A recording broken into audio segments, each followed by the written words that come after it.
Hey guys, welcome back, and for this video I'm going to show you how to format text in Slack. So let's type in the thing here. So, how are you doing? Let's say. If you want to format this, so basically the options are here. You could put it to bold, or you could go with Control B to have a shortcut.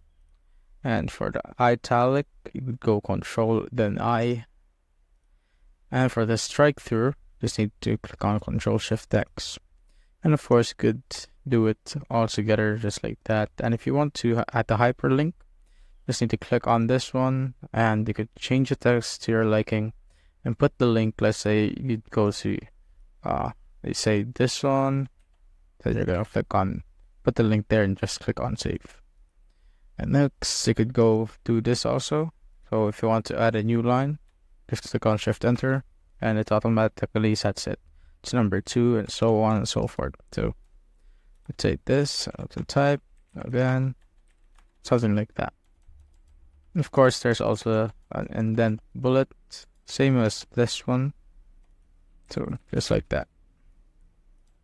And here, the block code, you could also add some codes and a code block.